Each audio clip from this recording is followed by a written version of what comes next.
I mean, if you do the math of how many mitzvot a person gets for learning Torah, what he gets for it, what is a person that actually sponsors it, invests into it. I mean, it's there's no accounting for it, especially when a person learns something and applies it to their life. You know, you learn something. If you learn, let's say you take one of the psychology books I used to study when I was a kid, around your age. There was a very famous, well-known psychologist named Freud, Sigmund Freud. And he had all types of strange theories about everything had to do with an obsession with your mother. Meaning every type of mental, demented thought that you had some type of connection to the fact that you're obsessed with your mother. Not obsessed like you love her. Obsessed like Hashem Erachem, like you want to be intimate with her.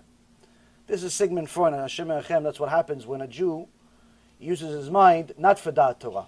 Instead of doing Torah, they do the opposite. That's what HaKadosh Baruch Hu told Avraham Avinu. Your descendants are going to be like the stars or the dust.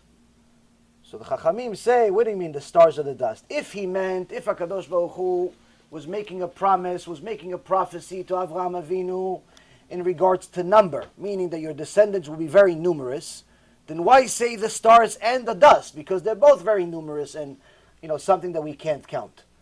Obviously, there's a more significant meaning behind the scenes. So the Chachamim say, what do we learn from here? HaKadosh Baruch Hu is telling Avraham Avinu already before Matan Torah. He's telling, your descendants are special. Your descendants are Am Kshe Oref, a nation, a stubborn nation. If they follow the Torah, they will be greater than the great. They'll be better than anybody else. They'll be like the stars among creation.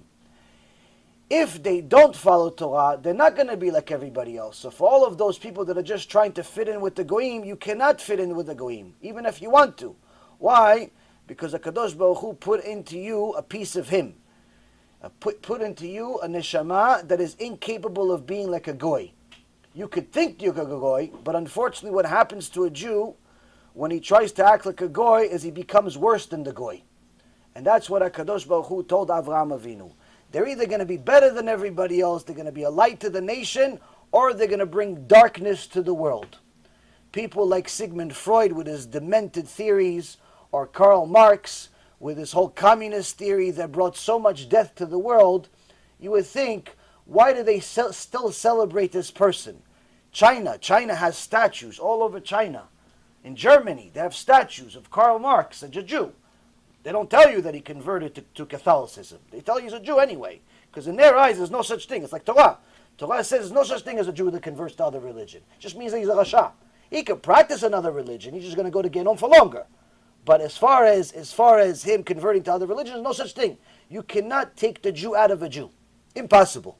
Meaning, a Jew that does not follow mitzvot is simply judged as a wicked Jew. Even if his dino is like a goy, even if he's judged like a goy, when we say that a mechalel Shabbat, that a Jew that violates Shabbat, is considered like a goy. Not that he's considered like a goy that now he only is obligated to keep 7 laws of Noach. Meaning that when it comes to laws, when it comes to mitzvot, we cannot consider him part of the nation. Meaning that if you're going to have a wedding, you need 2 witnesses. These 2 witnesses have to be kosher witnesses. If one of the witnesses is a Jew that violates Shabbat, he cannot be one of those witnesses. If your wedding had 2 Jews, 2 witnesses, but one of them is your father or your uncle or your brother or whoever it is, but he happens to be a mechalel Shabbat, guess what? Your wedding is null and void. Your wedding doesn't count. Every time you touch your wife, you're touching the nidah. You have a very serious problem in your hands. Why? Because a Jew that doesn't keep Shabbat cannot be counted as a witness. And this is the same thing when it comes to law. When somebody goes to a bed din, they need witnesses. If the witness is a mechalel Shabbat, we cannot use him. So it's not that we consider him a goy. He's always going to be a Jew. He's just judged as a goy when it comes to halakha.